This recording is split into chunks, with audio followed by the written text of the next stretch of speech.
പിന്നെ അമ്മ അവിടെ ഉണ്ടായിരുന്നു. അന്ന് അയാള് അവിടെ വന്നിട്ടുണ്ടായിരുന്നു. ഞാനൊക്കെ പോയിട്ടുണ്ടായി. മൊത്തം കഥയൊന്നും കാണിക്കൂല. ഹൈലൈറ്റ് ഇയാള് ചെയ്തിട്ടില്ല. അമ്മ ഉണ്ടായിരുന്നു അവിടെ. അവിടെ സീൻ ഉണ്ടാക്കി ആളുകളുടെ ശ്രദ്ധ പിടിച്ചു പറ്റാൻ വേണ്ടി അയാൾ അങ്ങനെ ചെയ്തിട്ടില്ല. വെറുതെ ഇങ്ങനെ പിന്നെ അയാള് ഇങ്ങനെ കണ്ണിൽ കാണിച്ചെങ്കിലും ഇങ്ങോട്ട് ചെന്നിട്ടില്ല. ഞാൻ പോയി കിടക്കാൻ പോണെങ്കിൽ ജാസ്മിനെ പറ്റി ഞാൻ ഉറങ്ങി ഞാനും ജാസ്മിനെ പറ്റിയാണ് പറയാൻ പാടില്ല. ഞാൻ കൊണ്ടുപോകും.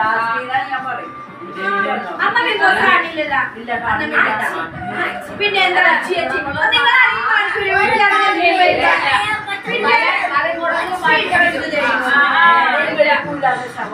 പിന്നെ എടി തുമ്മല് പണിതുകൊണ്ടിരിക്കണ ഭക്ഷണം അതൊരു അബദ്ധം പറ്റിയ ചായ എടുക്കുന്ന തുമ്മല് വന്നപ്പോ അച്ഛനും നമ്മള് മാത്രം കണ്ടുള്ളൂ. വേറെ ആരും കണ്ടില്ല. എത്ര സംഭവങ്ങളാണ് നമ്മുടെ വീട്ടിലുണ്ടാവുമോ? നമ്മുടെ വീട്ടിൽ ചെയ്യില്ല. ഒരിക്കലും ഒരു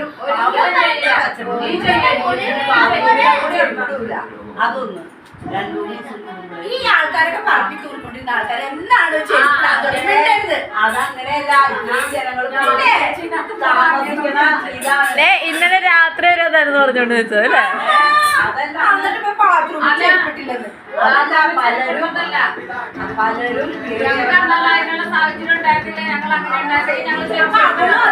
സാഹചര്യത്തിൽ ജീവിച്ചോണ്ട് അത് കുറച്ച് സാഹചര്യം ഞാൻ മിണ്ടരുത്. ഞാൻ കിടക്കാൻ പോണേ പറയാൻ പറയാൻ പാടില്ല.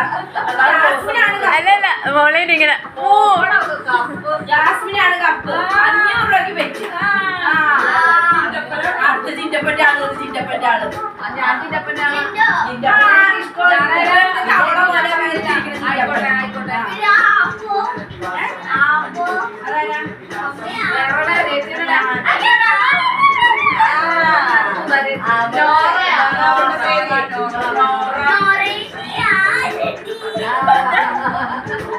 സീനൊരു ലക്ഷം കൂടി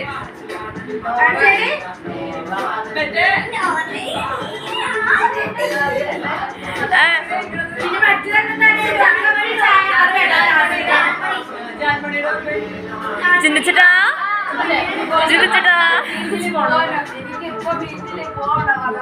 അവരെയൊക്കെ പറ. ഇനി ജാസിനെ പറ്റി പറയരുത്.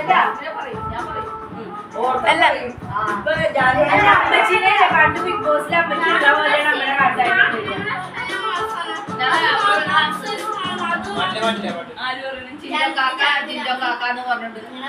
അത് അവളെന്ത് ചെറിയായിരുന്ന ജിൻഡോണ ഇപ്പൊ പറഞ്ഞ നാട്ടുകാരും വീട്ടുകാരും എല്ലാം പറഞ്ഞു. അതിപ്പോ ജിൻഡോ കാക്ക അതില്ല. അങ്ങനെയാണ്. അവളെ ആരോട് തല്ലി പിടിച്ചാൽ അപ്പൊ തന്നെ പോയി മിണ്ടൂന്നാ പറഞ്ഞത്. അവളുടെ മനസ്സിലൊന്നുമില്ല. ഇല്ല ഇല്ല അവളെ പറഞ്ഞ് നാണം കരുതി കഴിഞ്ഞപ്പോഴാണ് ഇപ്പൊ അവള് മിണ്ടാതൊടി മിണ്ടൂലായിരുന്നു. അവള് വൃത്തികെട്ട